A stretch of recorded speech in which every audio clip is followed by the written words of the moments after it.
All right. Looks like we are live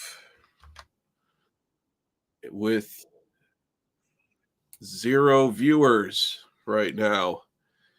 Um, yeah,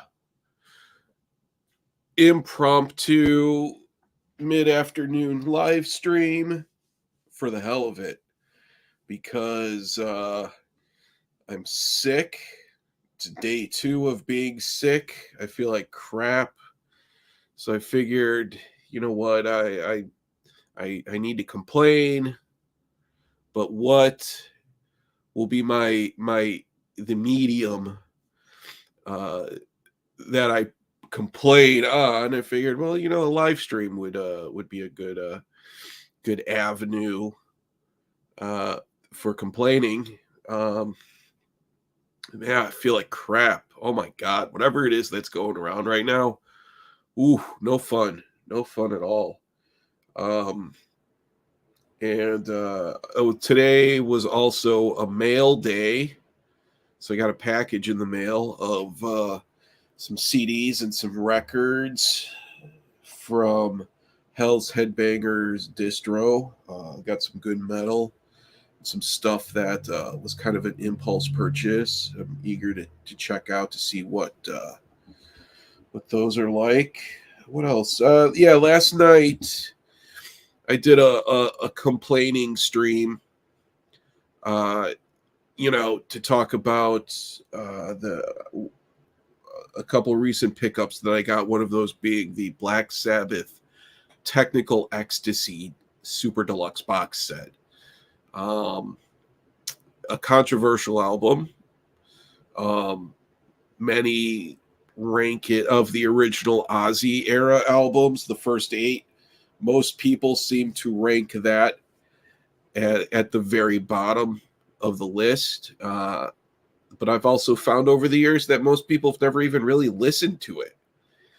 Um, it's the trends of Sabbath fandom seem to kind of go in the order of most of the order of which the albums were released from, the self-titled, Paranoid, Master of Reality in Volume 4. Um, those ones I'm really tired of. I've heard them too many times. Uh, what? Cat is freaking out here. But yeah, the first 4 Sabbath albums, uh, there's not anything that I haven't heard 8 million times already from those albums. It's just, unfortunately, I've heard them too many times. Um, I mean, they're excellent albums. They're genre defining. I mean, a lot of what we know of as metal could be credited to those 4 albums. But it's I've always stated that Sabotage was my favorite. It kind of had um, Sabotage was a little murkier. Uh, uh, there was definitely some conflict within the band. They were a little more, you know, I think, there comes a time when it's like when drug use affects musicianship, where it has a positive effect on music, like the first 4 Sabbath albums. But then there's a point where maybe it's like whatever type of drugs they were doing um, starts to take the music in a different direction. It's no secret that LSD, psychedelics take music in one direction, amphetamines take it in another direction, weed and alcohol, takes music in that direction. But I think kind of over a long period of abuse, then that's when albums like Sabotage start to come into the mix of where you know a lot of alcoholism, a lot of cocaine, um, probably acid, who knows what, um, under the counter cleanser, uh, you know, uh, drinking lots of mouthwash. Who knows? Who knows what what those can do to music and creativity. And Sabotage, I always thought Symptom of the Universe was just such an incredible song, just so heavy, especially for that time. I believe 1975, I want to say, is when Sabotage came out. 74, 75, possibly. And that is just such a sick song. But then after those first six, then there's Technical Ecstasy and Never Say Die. And I've recently rediscovered Technical Ecstasy. I think there are some excellent songs on the album. I think it's definitely underrated. I think if it was an album put out by a lesser known band, it would probably get more praise than it does. And Never Say Die, I've always thought Never Say Die is a very solid album. I mean, it doesn't sound anything like the early Sabbath stuff, but I Never Say Die is a really good album, and it definitely shows the direction that they were headed into when Ozzy left, and then Dio joined the lineup, and then from there, then we got Heaven and Hell and The Mob Rules, and I've always been a big fan of the Dio era Sabbath stuff. And yeah, so yeah, I don't know. Yeah, we're going to talk about Technical Ecstasy some more. Got some stuff in the mail. Looks like we already have some friends in the chat here. Andre, good to see you, man. Are those reissues for the Tony Martin era albums out? Would love to grab them. What I've heard is that Iommi will be remixing and doing a remaster of Born Again, which I think would be awesome. My cat is being super clingy today. I don't have Born Again on vinyl, but what I do have is, where is it? Right here. I have an early and OG Vertigo CD of it. So there is a I would love like a super deluxe box set that's like God, maybe like two, like a remaster, a remix, and then maybe a live album from that time would be pretty awesome. Some outtakes. I love these early Vertigo CDs. Those just look so awesome.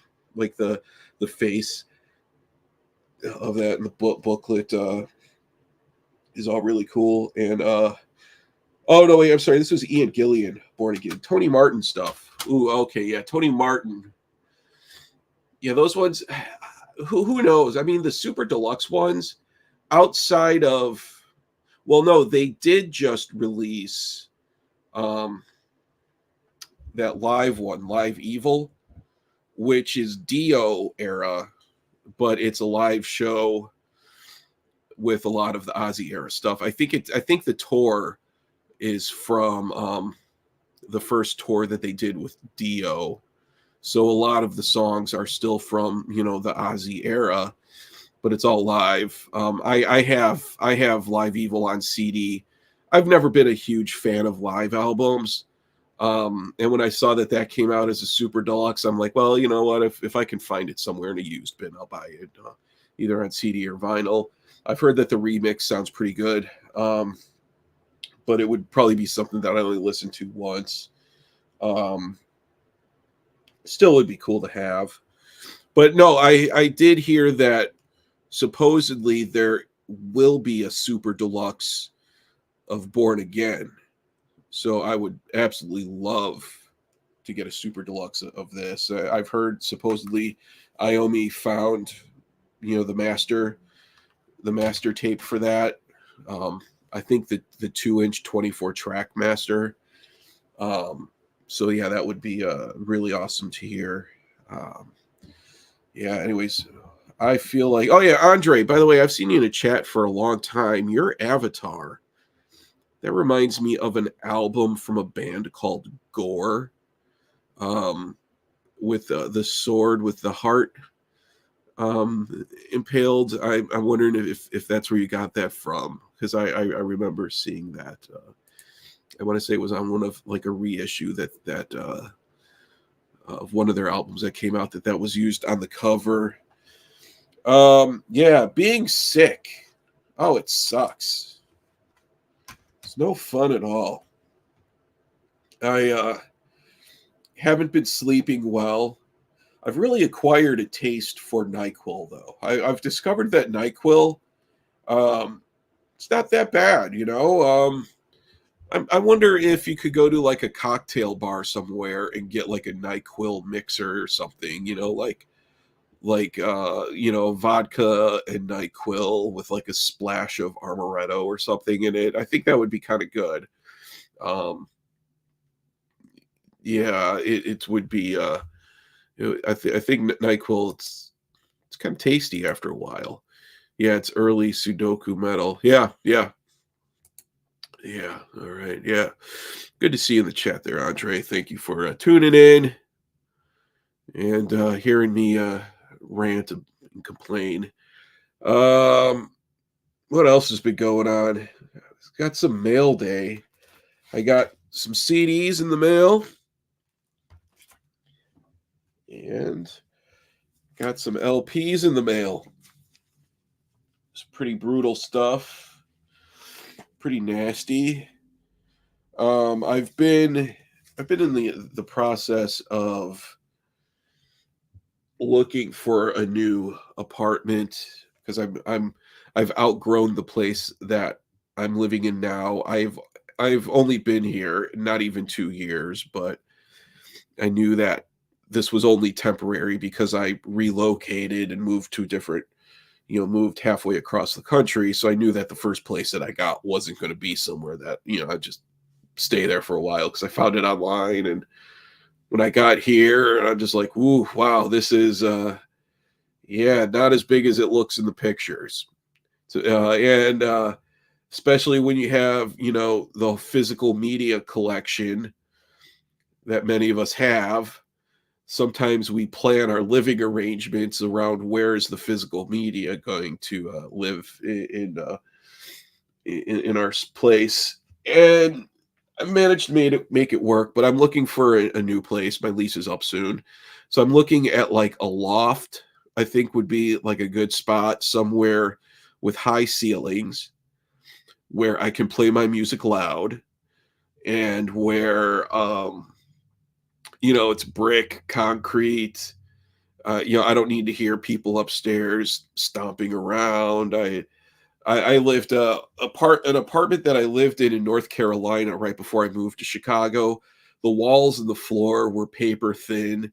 The girl living up above me, I would hear her having sex, sometimes up to 4 times a day. It was really fascinating how, I mean, when I was younger, I had that type of stamina, and some guy who she was dating, I don't even know if she was dating. It's weird because he would come over at odd hours, like mid-afternoon all the time, and he was like in a work van a lot of the time too, which kind of makes me think that, maybe it's whenever I saw his work van parked out front, I was like, okay, I know I'm gonna walk into there were sometimes when I would hear them having sex and they were so loud that I could tell what position they were in, and I could tell if she was on top or if they were doing it doggy style. And I was just like, oh my God, just they were so loud. And it was the weirdest time of the day. Like he'd come over at like 2:30 in the afternoon on a Tuesday. And then by 2:45, they were banging for the next hour. And don't get me wrong, it's for the people on that end of the spectrum, yeah, it's great for them. But when you're living downstairs stairs and you're working from home and you're on a conference call, not so much fun. No, not at all. And so yeah, I'm shopping around. I found some lofts that I think would be a really good spot where I can I'm not ready to like look for a house in the suburbs or anything like that. But like a loft, something kind of more industrial, somewhere where I could be loud and I could just, listen to sick metal all hours of the night. And yeah, it would be good stuff. Yeah, it's an old sludge band from the 80s. Also, they bring in has so many lore around it. Yeah, yeah. Okay, so yeah, Gore. I want to say Southern Lord. I think Southern Lord did a reissue of their stuff way back when, and that's where I remembered that album cover from. One second.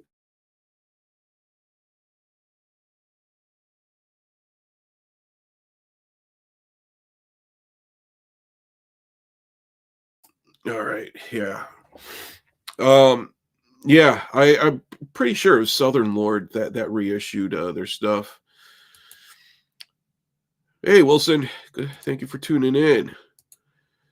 Living in an apartment can suck if the neighbors are annoying. I had one that would sometimes have arguments with each other. Yeah, oh yeah, oh yeah. You know what was awesome though? One time, so I've gotten tired of just like blowing my nose in toilet paper or paper towels, so I just grab a hand towel and it's just this knotted, matted thing of just filth, kind of like like the the legend of the happy sock that would be sitting and rotting under the bed, something similar like that, but for the purpose of blowing your nose into, not blowing other things into. But yeah, I the girl who had sex all the time, it just got crazy. I mean, they would go from one room into another, like they would be banging in her bedroom, and then they would go out into the living room, and then they're on the floor. I mean, I see them. She was kind of like this hippie type, like those hippie girls who smell like patchouli, and they wear like I don't know, like hippie clothes, kind of like late, like floral prints and kind of just all earthy tones, and they look like they don't wear makeup or anything. They're all just kind of bland and earthy looking. She was like that. So they were probably into some sort of like weird Kama Sutra type of hippie sex, that they would have had, in like some hippie commune. Um, which, really when it comes down to like sex, my what I like is just to be really stoned, like really high. And luckily I've had a couple girlfriends in the past who, they're the same way, like, okay, before we get naked, let's just smoke some, let's hit a bong, and then we'll go. And I'm perfectly fine. It's like if I'm sober, it's especially nowadays, as old and out of shape as I am, sober sex is just too much of a commitment, too much effort. But after rip a couple bong hits, then I'm good for like a good 5-10 minutes. And but all that hippie stuff, like all the weird positions, like how at the bookstore they'll have like the Kama Sutra, and it's like yoga while they're having sex. I'm like, no, no, no. I didn't grow up in that generation. Sorry, but yeah. Oh my god, just I heard them there. There was now one thing that was cool though. There was before she moved in, there was another girl who lived up above me, but I would hear her masturbate sometimes, and then now that was pretty awesome, because her and her boyfriend, they were fighting, and then he moved out, so she was there alone. But then there were a couple times when I was like, I heard her masturbating, and I'm like, oh, that's awesome. I wonder if maybe if I should go upstairs and ask to borrow a cup of sugar or something. But yeah, Tom, gotta go in a sec. Just want to say, hope you feel better watching you on the government's dime. Thanks, Tom. I appreciate that. I feel like crap. I absolutely feel awful right now, but I appreciate it. Thank you. Anyways, enough of hearing about me and the stories of my neighbors. I've had a couple other weird ones too. It's like, um, Yeah, what else was there? Just overtime. Yeah, I don't know. Apartment living, it's always one of those things where it's like, or the person who's upstairs at 3 in the morning pacing around all the time. We've always had that one neighbor upstairs. Like, why the hell are you always up at 3 in the morning just pacing around back and forth and vacuuming? It just doesn't yeah, happy to have a house I can play as loud as I want. Yeah, yeah. I just don't want the responsibility of a house. That's the thing. Like yard work, I absolutely loathe yard work. I think yard work should be a form of punishment for committing crime. I mean, if I had a house, and I come from this type of family too. I've talked before at length about how I come from a family of lazy fat people. Um, you know, we were the type of family where Christmas lights would be on our bushes all year round. They weren't on, but there were plenty of years when those little Italian Christmas lights were just on the bushes all throughout summer, and then finally, Christmas time rolls around, and then you go to turn them on, and half of them don't even work anymore. So now you need to, go and, take them off anyways. But yeah, I came from that type of family where we didn't have the well groomed yard. I did most of the yard work myself, which is why I believe that's why I hate yard work as much as I do. So, yeah, home ownership, the responsibilities that go along with it, just not mature enough for that yet. Um, I realized that yes, I could pay someone to do all of that for me, but then that would cut into my record and CD fund. And yeah, that's how I sort of help leverage the habit. Um, yeah, but Wilson, yeah, it's awesome. You have some sick records too, man. Got the Gore one. Okay, yeah, yeah, the Gore album. It is an instrumental. Yeah, Southern Lord did reissue it. I have.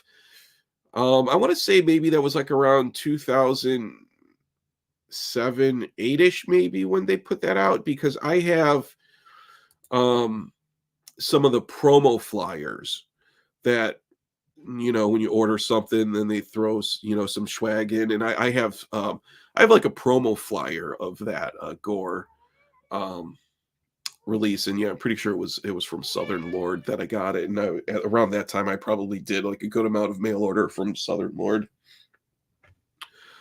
Uh, yeah. Andre, I feel like I have noise in the background. Turn off the TV just so next door can hear their crap. Yeah, yeah. Oh well, what can you do? Well, on the flip side of that too is I know for a fact that there have been times when I was the neighbor having loud sex, and they were like, "Oh, that guy Chris and some unfortunate woman who has no self-esteem and probably crippling depression uh, gave herself up to him last night. I guess just in a moment of despair, and so we had to hear them have sex for 2.5 minutes. Um, I've been there too. I'm guilty as charged. Anyways, I so yeah, so I'm sick. I have this thing where one of my New Year's resolution, like everyone, is to begin eating healthy again. There was a time a long time ago when I was just a health freak, and then something, moving, stress, job, I just did a 180 from being a health nut to not giving a fuck. And so, but I've been getting back into eating healthy and things like that. But today, with me being as sick as I am, I'm like, ooh, what would be good for this is some Chick-fil-A. And I went into it with the approach like, oh nope, I'm sick. Gotta have Chick-fil-A. This my excuse to eat Chick-fil-A. Nothing's gonna deter me from that. I'm getting Chick-fil-A and no one's gonna stop me. So had Chick-fil-A for lunch. I believe sodium is good for the body. I do. MSG, a lot of sodium, um, peanut oil, vegetable oil. I think they're all very good for the body. Definitely, I feel it. I feel it in the joints.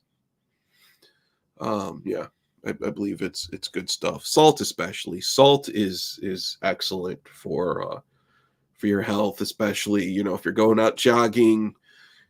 Take a tablespoon of salt and put it in some water and chug it. It's good. It's very good for you. All right. So how about I'm gonna show off one thing that I got today. And this is my mail day. And I think Wilson, I think you might have something by this band. I got the record and the CD, Abysmal Lord.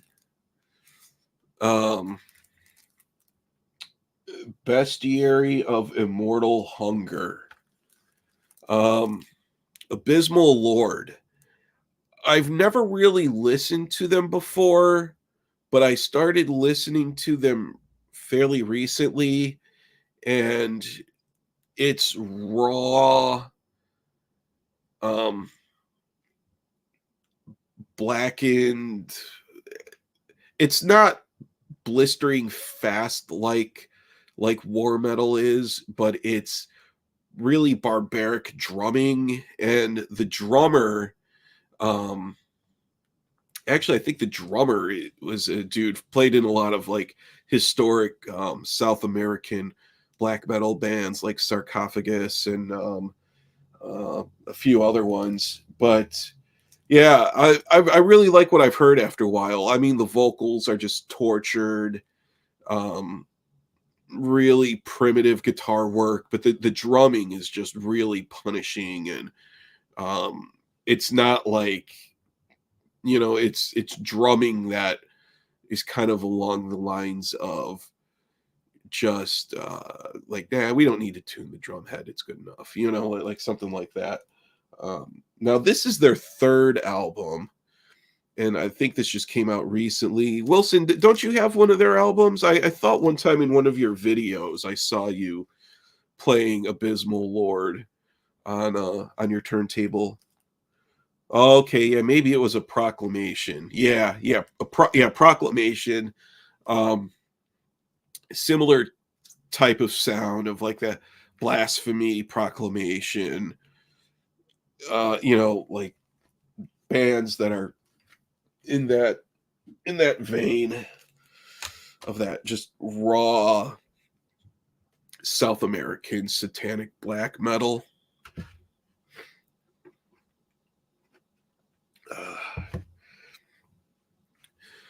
I feel like live streaming. I'm usually drinking a beer right now, but it's 4 o'clock.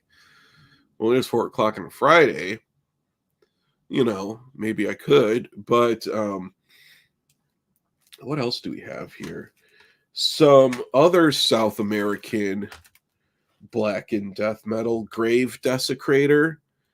This is a new one by Grave Desecrator. I'm definitely a big fan of these guys.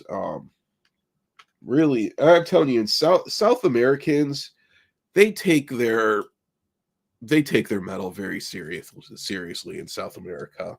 They don't mess around. There's nothing silly or fun.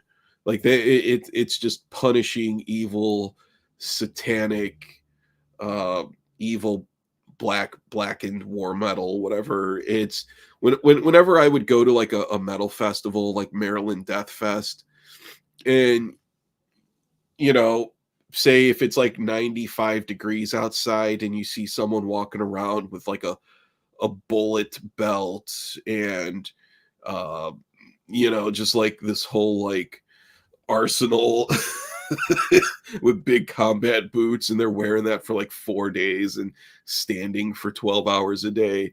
It's guaranteed they're usually from visiting from out of town from somewhere in South America. They take their metal seriously. There's no smiling, no laughing or fun. It's just all just pure pure blasphemy. I wonder if maybe that could have something to do with maybe probably a largely Catholic population down there. It seems like for me, I come from a family with zero religion. I've had zero religion in my life. Uh, Not a single day growing up did we ever go to church or ever even talk about religion or anything like that. Whenever we celebrated Christmas, it was completely secular. Zero religion in my upbringing. Um, so that's why it's like when you get into the anti Christ, satanic black metal and stuff. I'm just like, meh, all right, yeah, that's nice, that's fun. Um, but the messaging but for me, the messaging just wasn't like okay, yeah. I mean, I could either way. I could go. If the music was brutal, but they were a Christian band, I'd be just like, yeah, okay, yeah, let's put it on. Cool, sounds good. It's like the messaging means absolutely nothing to me at all. Um, they could be super religious or super anti-religious or whatever, and it's just to me, I'm just like, okay, yeah, I've never I've never I in my all of my life I've been to two bar mitzvahs. um I went to a Roman Catholic wedding once. That was an experience. But yeah, other than that, I can't think of anything that I've ever done that's ever been religious. And my family, same thing. As much as I complain about them being fat and lazy, at least they never forced religion on me at all. I never cared about the message as long as the music kicks ass. Yeah, exactly. As long as the music kicks ass. I mean, really, what I would like to see is sort of a new wave of black metal bands, but where they're not even talking about, where their lyrics are not even about Satan. They're more about stuff like IRS tax loopholes, um, how to write a great cover letter, things like that. I wish that there was sort of like a personal responsibility core style of metal of uh, songs about doing your taxes for getting the maximum refund and things like that, like how to credit card rates and how to stack points and with credit card rewards and things like that. I want to start a metal band that's along those lines of something of like how to play the credit card system, how to get a maximum tax refund, things like that. That's the band that I want to start. All right. Another band here. What else did we get? Okay, so I got. Let's look at the records. Ooh. Fun. I really like this one a lot. The First Origin album. This is so good. I absolutely love this album. Finally got it on vinyl, on black vinyl. Big fan of this one. So good, so grindy, but tech grind. And I mean, I'm not like a big tech grind band, but this, I mean, I'm a big grind guy, but tech grind, but this is still pretty raw. And it had a different sound to it than their later stuff where they just got sometimes just way too technical for me. It's like, where their guitar tablature is just like an algorithm or something. Like, no, this is good stuff. I definitely love this album. It's awesome. I saw them play a lot of this live once, and I think with their original vocalist, and it was so good, so good. Absolutely love this album. It's really awesome stuff, and I got it on. This is one of those ones too where black vinyl, yeah. Um, I saw Origin when they were with Deicide and Jungle Rot in 2019. Okay, awesome, awesome. Ooh, that must have been a good show. Yeah, Jungle Rot is a band I need to explore. Jungle Rot,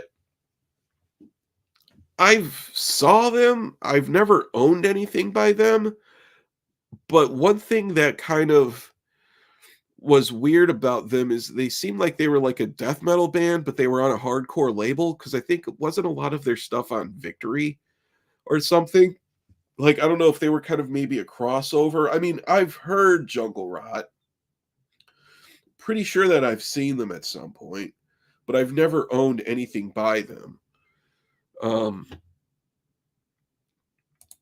but yeah, I need to start maybe listening to a little bit of Jungle Rot. But that's one thing that I remember about them that seemed weird is that every time when I've heard them, it sounded like death metal, but they were on like a hardcore label. Like I'm pretty sure maybe it was Victory that they were on. You've never listened to Origin? Oh man, Andre, you got to check them out, dude. Seriously, yeah, check out this one. This is a really good album. Um, they put out, where is it? They put out a new album. Yeah, and here's the CD for it too. This is a really good album. So good. But Origin, where is it? Oh yeah, this is one that they just put out. Chaosmos. Um, came out on Nuclear Blast. Yeah, 2022. This is a really good one. It's so techy. I mean, it's kind of like tech grind. Um, on steroids is kind of, but it's still there is tech grind that will kind of just annoy me after a while where it's just like the guitarists just jerking off all over each other. But no, Chaosmos, this is a really good one. I really like this one a lot. I would also suggest getting this compilation, um coming into existence, which was their first EP that came out. I think it was self-released, and it's really raw and grindy, and it actually sounds a lot like the first one. And this is the other Origin record that I got in the mail today is the LP version of this. Um, Abogenesis coming into existence. So it's like it's their first EP, which I'm pretty sure was self-released, and then a and then I think maybe a demo on it too, but really grimy, more kind of like grimy grind and screamier sounding, not as growly sounding, but more screamy. And that's what I really like a lot about that. But yeah, so those are the two Origin records, and I got them from Hell's Headbangers, and they were a good price. They were $19 a piece, but they're Polish imports because they're on um, Agonia, and it's like mail order from Agonia. It's you're gonna end up paying like I think it is a Polish label, so mail order for from the label, it's gonna end up being pretty expensive with shipping and currency conversion. But yeah, definitely check out. Yeah, Andre, check out check out Origin. You won't be disappointed. Yeah, yeah, that's right. Jungle Rot. They used to sign with Victory. Um, I wonder if Victory is still around. Yeah, you know, another kind of like heavier band that was on Victory a lot was Hatebreed, and I liked early Hatebreed because they were that kind of like integrity type of hardcore that leaned more metallic. Um, it wasn't as like you know, kind of like tough guy or like you know windmill type of stuff. It was I liked the early Hatebreed stuff. I kind of fell out of Hatebreed after a while. I think after their third album, I kind of fell out of them. But uh, Abogenesis LP, yeah, Yeah, that's the one I got today. I would jokingly call Jungle Rat pizza death metal. How meat and potatoes their sound is, even though I enjoy the. But yeah, we get around Origin. Yeah, yeah. Check out Origin pizza death metal. Yeah, well. You want to talk about pizza? Is I saw a crust band called Pizza High Five. I saw them, and they were like two dudes, and I bought the shirt. I wish that they laid and I remember their logo, like it said Pizza High Five, and it was sort of in this font that looked like dripping cheese, and I kind of like that. And um, yeah, they were just a two piece, and I thought it would have been cool if maybe if their songs were about pizza, like if they were just two dudes who were just loved pizza and wrote songs about pizza, but they were kind of more along the lines of like anarcho punk type of stuff, but their name was Pizza High Five. I have a couple stickers of theirs too, like the lifelong dilemma of what do you do with the band sticker? Do you ever actually stick it on anything, or do you just do like what I do? What most people do is you just have a drawer overflowing with band stickers for years and years. Uh, all right. So yeah, Origin, Andre, I'm going to task you with listening to Origin. I would say listen to the Coming Into Existence EP and their first three albums. Listen to those and then report back to me. I want a detailed analysis of your thoughts of the first three albums, because I think the first three are awesome. They really are. And let me see here. Ooh. All right. So here's another one that I got today. This is let me see here before I get out this. Let me get okay, here we go. Perfect. Of course, people who've followed me for any amount of time, they know that I usually, if I like something enough, I'll buy the CD and the record. I like owning both. So this is one. I'm a big fan of Angel Corpse and Gene Pablowiski, the guitarist from Angel Corpse, guitarist from Perdition Temple, Milfic Throne. Big fan of anything that he does. I think the dude is just awesome and just a really valuable part of just sick underground metal.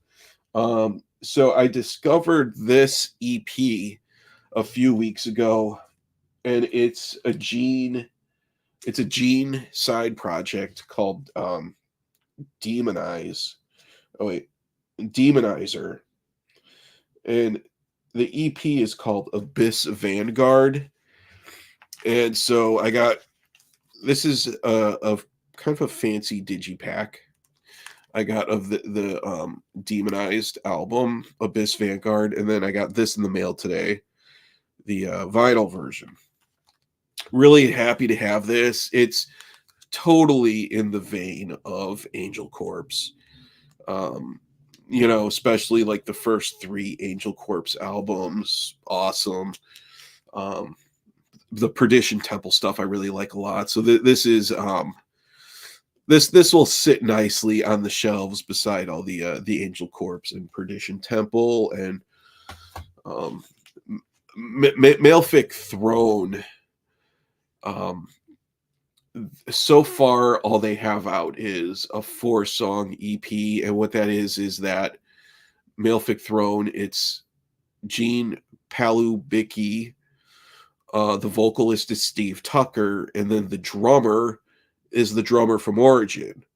So, I mean, that's a pretty sick trio that you've got right there.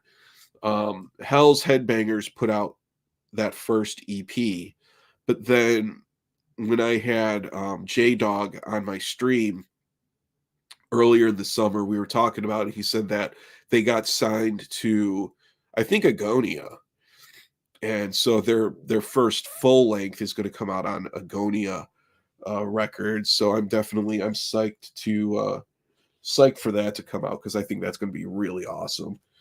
Um, yeah, let's open this up, see what this looks like here. It's got a line. What do we have in here? Okay, so the insert. There's something in here. What's this? Okay, Osmos. Oh, is this okay? Yeah, okay, yeah. So this is an Osmos release, and then okay, I see what they did here. So because the Digipack, I like that they changed around the layout for the LP and the CD. I think that was a good design right there. Um, okay. Download could. How many people actually use the download codes? I don't. It's usually already on streaming. Um,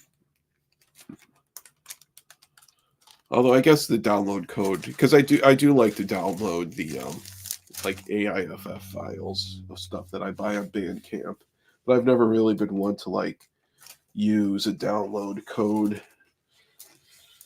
All right, on black vinyl too. Hell yeah, black vinyl. None of that trendy colored vinyl nonsense. And I think this is only available on black vinyl too, because Gene was like, he's like, no, none of that trendy colored vinyl crap. Only on black vinyl. No trends. All right. So yeah, looking forward to giving this a spin. All right. Abyss Vanguard. Sometimes I wonder, like, what does that even mean? Abyss Vanguard? What does that mean? Maybe that's the mystique of a name. I mean, I feel like there's come a point where just metal bands and either the name of the band or the name of their album, it's just so over my head nowadays. Like, I mean, so many of the band names now I can't even pronounce some of these band names that are coming out, and then they have this album, and it's like either it's just like the album name is like a run-on sentence with like 15 syllables, or there are some bands out there now that have symbols in the band name. Like, what the hell? God. Imagine some of these, like, especially kind of like the hipster black metal bands, like some of the ones on like God, some of those kind of like hipster metal labels, like 20 bucks spin or whatever. It's like, so how are you supposed to carve some of these band names into your arm when like the spelling is with some symbol that's not even part of the English language or anything like that, you know? Oh boy. Love me some Angel Corpse. Hell yeah. Hell yeah. I think maybe we might need to do an Angel Corpse stream one night. Yeah, I think that would be a good one. I mean, it's 4 albums. I have a 7-inch. Oh no, wait, that's a Perdition Temple 7-inch. But yeah, maybe we might need to do an Angel Corpse stream sometime. All the cool band names that include one word in their name have been taken. Yeah, true. I think that there's a flow. There's a thing about syllables, you know. I think a band name should have no more than 3 syllables max. I think 2 syllables is perfect. 1 syllable, it's fine. But once you have like 4 more syllables in your band name, or your band name begins with a preposition, which is something that really irritates me, um, that's that's where it's like I don't even call them by the band name. I'm just like, yeah, that band with that good album, something like that. Or I'll just pronounce just the beginning of the band name. Like I don't say like one band name I hate. The name of the band is what, of Feather and Bone. Like I just hate that band name so much. I wouldn't even listen to them because I just hated the band name so much. And then I heard like one of their songs and I was just like, okay, that's not that bad, you know. It's but I still won't buy it or anything just because I hate the band name so much. But then even needing to say the band name is even more irritating. Of Feather and Bone. God. What do we have here? I need to get their other album. See if yeah. Yeah, Wilson, you have some homework to do, buddy. You need to get all the Angel Corpse on vinyl, and then you need to get ready for the Angel Corpse deep dive that we're gonna do. So you have some homework to do. I'm gonna give you a few weeks and I'm gonna check back in on you about that. Be like, okay, so where you at with the Angel Corpse collection? Um yeah, because I have all of the Angel Corpse stuff. Um one second. I need to blow my nose again. But I'm not.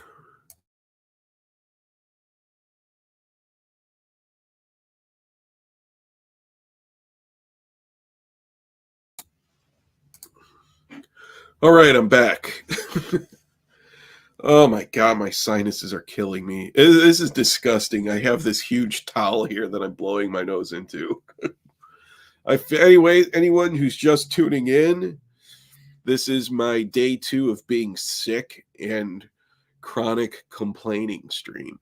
Although I've mostly just been talking about metal to a few of the people in the chat. What else do we have here?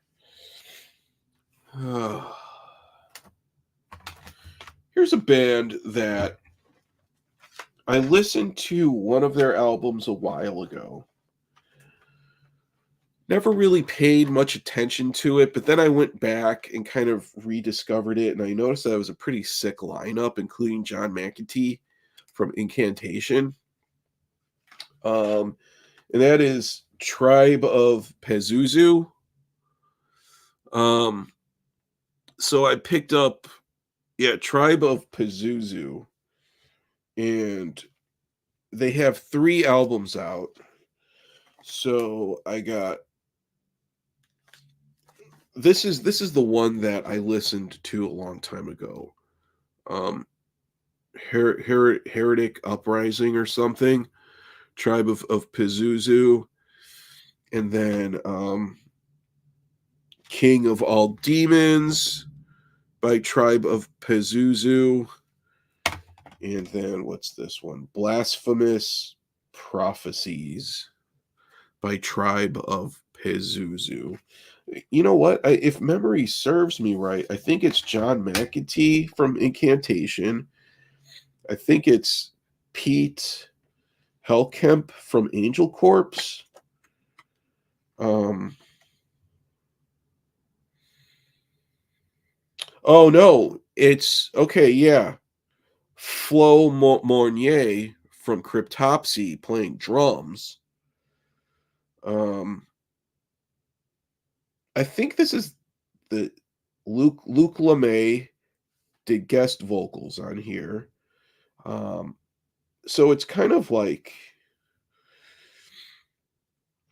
um, kind of like maybe I hate to use the term super group, but I really hate that term super group. But it is like sort of it seems like it's kind of maybe like a rotating lineup of dudes from Incantation, Cryptopsy. Um, um, I'm pretty sure there's an Angel Corpse connection. Let me open this one. Let's see here. Anyone in the chat, if you're familiar with Tribe of Pazuzu, why don't you share some knowledge? What's this one? I think these are all on Vic Records. Tribe of Pazuzu. I'm tired of this shit, just of all this tiny font in these CD liner notes where I can't even see what they're saying. Yeah, okay, so yeah, John McAtee is on this one. Randy Harris and Nick Sagius. I forget what bands they're from. But yeah, Flo Mornier from Cryptopsy. Um John McAtee and yeah. Okay, so yeah, it's from what I've heard, it's I can't even remember. It's been so long since I've listened to Tribe of Pazuzu. I can't even really remember what their sound was like, but I mean, some big names so it's got to be good, you would think. Or it could be the curse of the supergroup. How many times have we heard supergroup albums where it was like all this hype, but then the album kind of sucks, or it's just mediocre? You know, I mean, there are plenty of It's almost in a way of like forming a super group is like setting yourself up to fail in a way, because here it is, you have this super group, all these like awesome musicians from other bands, but then once they all get into the studio together, it just doesn't really congeal. It's I don't know, we'll see. Looking forward to listening to Tribe of Pazuzu. What is a Pazuzu, by the way? I'm gonna look that up in my handy dictionary right now. I want to know what a Tribe of Pazuzu is. It's like Pazuzu. Pazuzu. No, I want the dictionary. Okay, dictionary. What is a Pazuzu? It sounds like the name of like an 80s Japanese car. the Pazuzu 450 4-cylinder Pazuzu, a public square or marketplace, especially in an Italian town. Oh no, wait, no, that's a piazza. Okay, no, that's what the dictionary told me. A Pazuzu. Okay, here we go. This statuette of Pazuzu of something, I don't know. All of this is because I've never studied religion in my life, so I don't even know what any of this means. A Pazuzu personification of the southwestern wind and held kingship over wind demons. Oh God, I could never be in a metal band just because I've never studied anything to do with religion at all. I can't. It just wouldn't work. Kellen, you're in the chat. Nice seeing you, man. Blasphemous prophecies slipped past me in 23. Okay, yeah. Blasphemous prophecies. No, this is Tribe of Pazuzu, but we were talking about Angel Corpse before, because I got today in the mail, I got Demonized Abyss Vanguard, and this is Gene Palubicki, the guitarist from Angel Corpse, Perdition Temple. This is like an EP that I guess it was some old material that he re-recorded, and I think the vocalist from Sadistic Intent is also on this album. I'm not sure, but yeah, I got both the CD and the record of Abyss Vanguard. I'm a big fan of Gene. Anything Gene puts out, anything he stamps his name on, I'm there to buy it cash in hand. All right, Kellen. Yeah, thanks for tuning in, man. Happy to see you in the chat. So anybody, yeah, got some more people watching right now. Anyone tuning in? This is day 2 of me being very sick. Something going on. I feel like crap, and I figured, last night I was like, hey, I might as well just jump on a live stream and complain a bit and talk about music some. And then I thought today too, I was like, well, how about I just jump on another live stream and complain even more about being sick. So yeah, Angel Corpse, that remind me. And then also Kellen, Wilson and I volunteered Wilson to be part of my Angel Corpse deep dive. So Wilson and I were going to do an Angel Corpse deep dive. So Wilson, I'm volunteering you I'm telling you, you're being voluntold to participate in the Angel Corpse deep dive. So so start doing some homework on them. John McEntee, Funerus. Haven't listened to them in a long time. Yeah, I have a Funerus album. I think Funerus wasn't that the band that he was in with his wife at the time? Um, I have one of their CDs, and it was pretty good. I remember it. It's like it has a red logo and it looks kind of like a tree. I haven't listened to it in a long time, but I remember it being pretty good. John McEntee's wife, ex-wife, yeah, definitely not the. When I saw Incantation play a few summers ago with Logan, and the girl John McEntee was making out with at the show, just all over her like crazy, like teenage public display of affection, pretty much. That definitely wasn't the woman that he was in Funerus with. that was some strange that he was getting that night. But yeah. John, by the way, was on one of the other streams, a couple of jamming out all badass a few nights ago. Yeah, John McEntee, definitely. Which reminded me, I need to buy a couple records. Um, a couple Incantation records from their website. But yeah, John McEntee, definitely. Yeah, that dude, he's about due for some serious recognition. Like I feel like Incantation just over the years have become a prolific underground metal band, and underground death metal, death doom, and just all of the other bands that he's been in and everything, and especially for as active as he's been in bands, especially Incantation. He's about due for some recognition. Um, yes, absolutely. Voluntold for Angel Corpse. Yes, you are. You are being you're being voluntold to participate in the Angel Corpse deep dive. Angel Corpse is easily one of the most important death metal bands for my taste, way more than Bolt Thrower. Ooh. Ooh. Well, they're two different sounds though. That's the thing. They're two different styles of metal, because the thing with Bolt Thrower is that Bolt Thrower is Bolt Thrower. And they Bolt Thrower uh, curated their own sound. And I mean, there have been bands over the years that, like early Grave, there are moments when they sound like Bolt Thrower in a way, and there are some other bands that, but the moment a band starts to sound like Bolt Thrower, you're like, oh, they're trying to sound like Bolt Thrower. I love Bolt Thrower, but yeah, Angel Corpse, Bolt Thrower, just two very different styles of metal. But yeah, Angel Corpse, man, they were awesome. So good. I think they're from Kentucky, I think too, right? Kellen, from kind of like where you're at.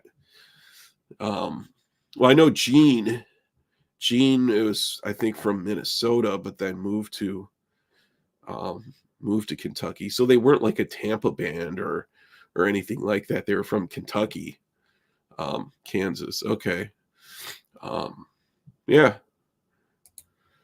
All right, cool. Yeah, Angel Corpse. Awesome stuff. I also have, because I have their 4 albums, but I also have that demos comp, and then there is a live one as well. I forget what it's called. I have those. So yeah, that's good stuff. What else do we have here? Let's look. Okay, all right. So here's going back to bestial blackened war metal. A band that I definitely like a lot, and I know that when we're talking this type of stuff, some people can take or leave. It all depends. Axis of Advance. Um, Now, Axis of Advance is like pre-Revenge. I think even pre-Conqueror. Jay Reed, who is a sick drummer, absolutely sick drummer. Um, and this is weird, just getting into that chaotic, just evil, blackened war metal. Um, Axis of Advance, there's another album I have by them called The List. Really good stuff, really good stuff. If you just like that, just, like metal where it just gets to the point where it's difficult to listen to. Um, which I kind of like that classification of, I mean, it sort of defeats the purpose of making music. If you, it's good, but it's difficult to listen to. Then, well, why are you even bothering? If I'm buying albums from bands that are difficult to listen to, then why am I even buying them in the first place? Why am I not out jogging or doing CrossFit or something? Um, but Axis of Advance, Obey. Their stuff. Um, there were a couple albums that or EPs that they put out that were kind of, yeah. Who is on here? Yeah, Jay Reed, Hammers, Hate Hammers, Vermin and War, Six-Headed Chainsaw. I don't know what they're going for here with like the art direction. I mean, it's definitely different. It almost is like it's trying to look like a video game or something. I don't know. But yeah, I mean, Jay Reed, when I saw Revenge play live, it takes the whole war metal thing to a different level because hearing it live, especially when you see a drummer like Jay Reed play, and you're just like sitting there with your jaw on the floor, like, what the fuck, man? That's when you could kind of maybe, it's one of those styles of metal where maybe it's better live than it is on an album. Because especially Revenge, I mean, I have all of the Revenge stuff, and yes, it is difficult to listen to after a while, but seeing it live is just something totally different. Totally different. So it's easy listening, but the opposite. Yes, exactly. It's not easy listening. it's it's yeah, it is. What do we have here? All right, Rick's in the chat. Axis of Advance sounds too intelligent of a band name for what it is. Axis of Advance. Obey. Now, so the album Axis of Advance. I don't know how I feel about that name. I mean, well, one thing I like about the band name is I can pronounce it, and it doesn't begin or end with a preposition, and it doesn't have a symbol in it, so I'm cool with that. Um, yeah, they're going for sort of like maybe some type of technological warfare theme, I think, because it's definitely, I think that's kind of the angle that they're going for. But yeah, Axis of Advance. This is pretty sure this might be it's definitely pre-Revenge, but I think it might be pre-Conqueror too. I think. I think maybe not. All right. What else are we doing here? Uh Conqueror almost sounded closer to Power Electronics noise than Black Death to me. Yeah, well, they're the vocals just sounded just twisted, which yeah, the vocals definitely sound really twisted, but the drumming was just so insane. And I like too that the mixing of it, that the drums are really in the foreground. And with a drummer like Jay Reed playing the Hate Hammers, you in the mix, you want a drummer like that in the foreground. Yeah, Conqueror. I have a few things by them. But yeah, there were some times where there were some weird type of electronics or weird feedback that they would mix in. But live, a lot more raw live. Definitely a lot more raw live. The X Advance a long time. I love Conqueror and Revenge more personally. Um, yeah, yeah. Well, yeah. All right. Advance. I hate my keyboard. Oh, Axis of Avalanche. I see it. Yeah, spell check, huh? Yeah, autocorrect. It's one of those things where I feel like autocorrect has never really um, I've never really benefited from autocorrect, but I always feel like I need to have it turned on for some reason. Like I'm gonna type up this email. I end up correcting things that autocorrect changes. I end up doing that more than having autocorrect actually change something that it should be changed to. Um, but I just could never bring myself to like I would like when I would go into system settings and like autocorrect, I want to leave that on, and then I sit here and I think about it. It's like, oh my god, am I ready to make that type of commitment? I feel like autocorrect is something where I need that extra layer of security and you know I'm really so sick of computers. I've been in front of a computer too long. Too much of my life has been in front of a computer. Axis of Avalanche. Yeah. Yeah, duck themselves. Yeah, yeah. Well, Apple's is different though because autocorrect it's yeah, ducking is a perfect example of how Apple Apple's autocorrect algorithm is different from other ones and stuff like that. Um Boy, all right. So what are we at here? Hour and 10 minutes. Oh, what do we have going on? So, what else? Any other new stuff that I got in the mail today? Um, for anybody tuning in, Abysmal Lord got these today. Um, I also got the CD of this, and then got this Origin album on vinyl as well. So yeah, how many times do we do this where it's like you're excited to get your records in the mail and you open them up and it's like Christmas and then you just go and stick them right on the shelf and then they just sit there. Like I've done that too many times. It's sort of like sometimes the mind of the collector is a mysterious thing of I can sleep at night knowing that I just have this record sitting on the shelf. you know what else do we have here? Um,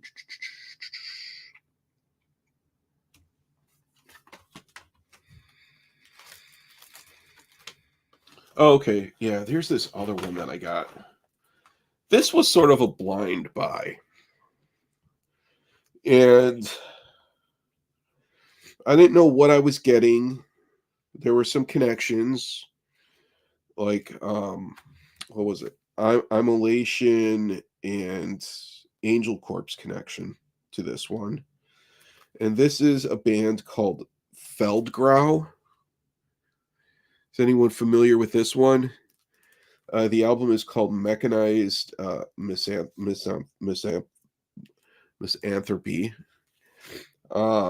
Haven't heard it. Don't know what it sounds like at all, but I was definitely impressed with the association. Um, it's on another Agonia release. So I don't know. I'll listen to this. We'll see. I haven't done a blind buy in a long time. As expensive as music is getting, um, doing a blind buy is not anything that I do that often anymore. What is I'm familiar with Feldgrau. It's very industrial sounding. Okay. All right. Huh. There's also, yeah, okay. Looks like there's a lady in the band too. Huh. Yeah. Okay. We'll see. I'll listen to that and I'll see what I think about Feldgrau.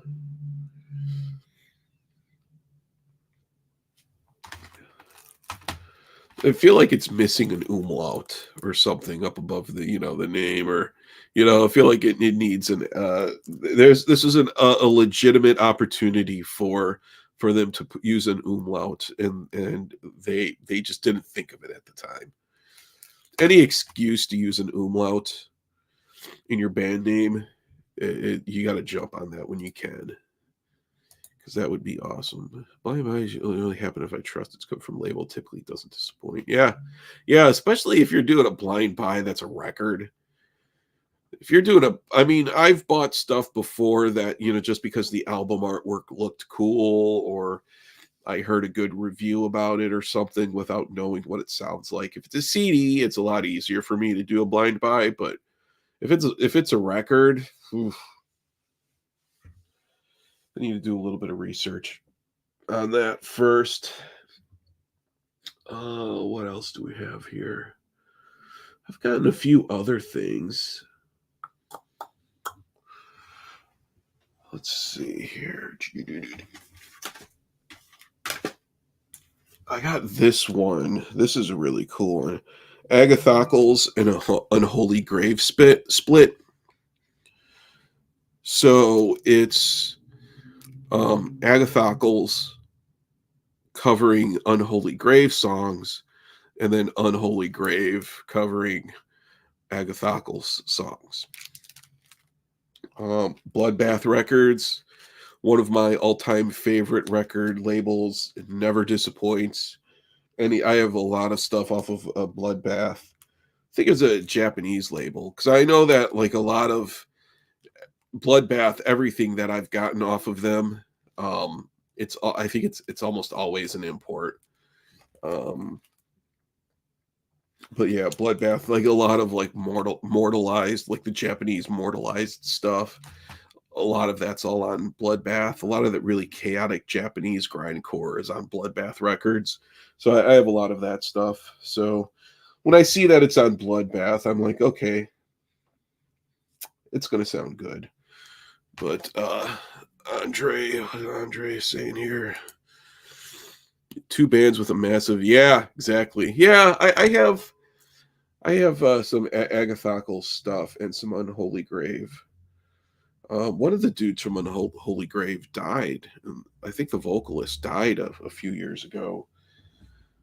Pretty sad, but where is it? Yeah, I have a lot of my Japanese grindcore. Yeah, here's one. Grind Killers by Unholy Grave. Really nasty, screamy, kind of like um, Japanese grind. Yeah, grind bastards. If anyone's ever heard those comps, those like grindcore comps, they're Polish comps, but they're called grind bastards. I have a few of those. Really awesome stuff. So much just sick raw grindcore on those things. And I think, what label was that? I don't think it was. I think it was a comp of different labels. I don't think that they were just limited to one label. Um,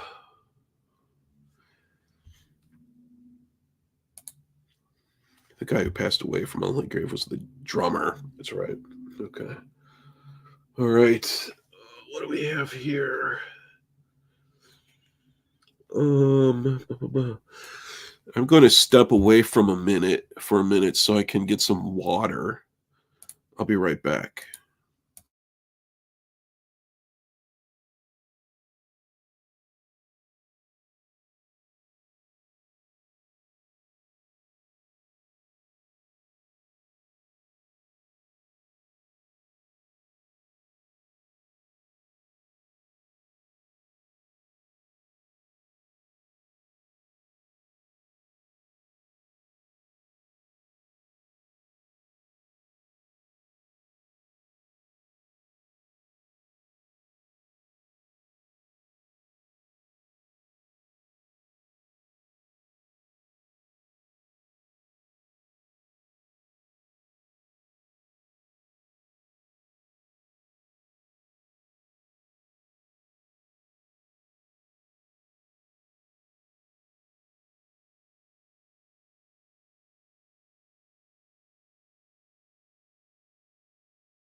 Okay.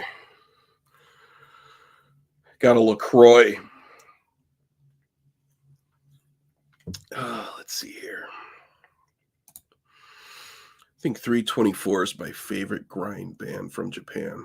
Ooh, good stuff. Good call. Yeah, I have some 324 stuff.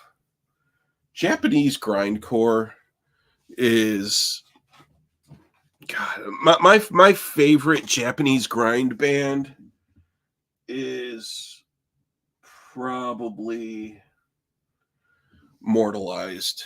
I think Takafumi Matsubara, his like main, his first like band. I think that everything that they put out was super good. Yeah, there's so many good Japanese grind bands and Japanese power violence bands like Fuck on the Beach, stuff like that. But ah, this is one that I really like a lot of. Yeah, Mortalized. This is the Mortalized comp that Blast as Fuck put out probably 2017-ish, maybe around that time. Retortion Terror.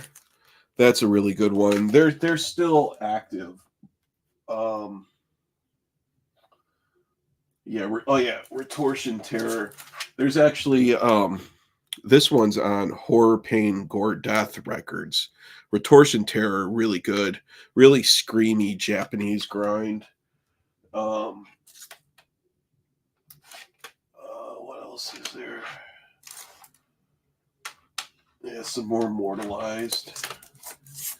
Okay, this is actually kind of going back to the other night when we were talking about Nausea. Condemned to the System. So this is a really awesome album. And this is the LA Nausea, who we were talking about the other night. Really good stuff, really good terrorizer type of grind. CSSO back in the day, never look back. Yeah. Yeah, the Japanese CSSO. Oh, I forgot what that meant. I had like a noise comp that had some of their stuff on it. Um, yeah, I have a bunch of that stuff. Um,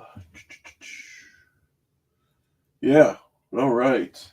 This is one thing that gets annoying about doing the live stream is then I pull all of these albums out off of the shelves and then they sit here in a stack and I'm like, oh crap, now I need to put them all back. So anyways, I am going to sign off because I need to take some medicine and relax for a bit. But I know that tonight Heavy Metallurgy has a stream that I'll be watching.